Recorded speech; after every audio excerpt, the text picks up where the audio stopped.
do us all a favor, just for those that are, might be in other opportunities, those that have been in solar, those that are in other sales vehicles, you might have had doubts along the way in solar, year 3, year 7, year 9, but somehow, industry changed, commission changed. What, if you could, I'd love for you to talk about, pat yourself on the back. Let's know how, let us know how good you were at solar. But then, what was the catalyst that kind of, get to the tipping point that pushed you this way? Yeah, so I did a bunch of add-ons during COVID.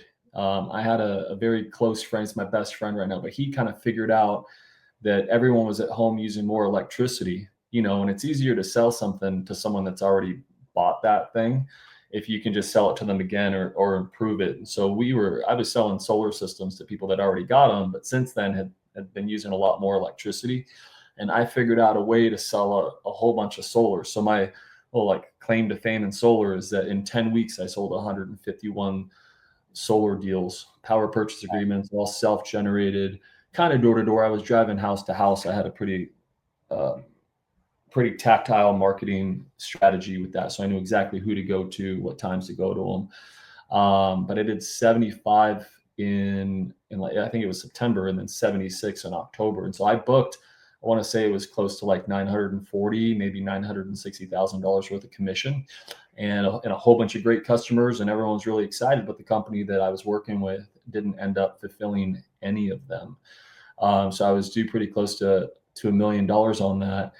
But I was kind of used to that in the solar industry. It's not regulated. Well, it's not as regulated as insurance, I'll tell you that. It's kind of like the wild, wild west.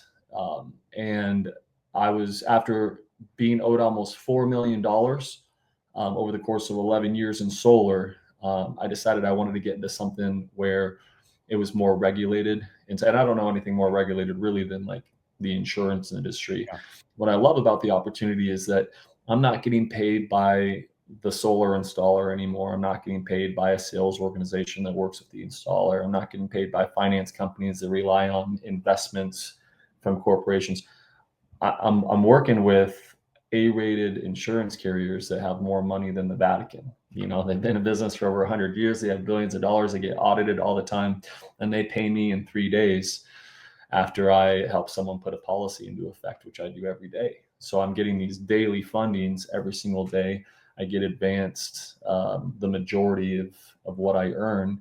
And I know that insurance company is going to fulfill on their product because they have to prove that they've got the reserves to do it all the time with the State Department of Insurance. And so I wish I would have made the switch sooner. Krista always says, nobody grew up wanting to be an insurance salesman when they were a kid. If anybody did grow up, I want to talk to your parents because that's weird, but really, I am having more fun now than I've ever had in sales. I get to work from home. I get to win every single day. I'm with a great agency that's got a great culture. We're just, half the time it's just us hanging out on Zoom, helping each other, shooting the shit, having fun, and winning together.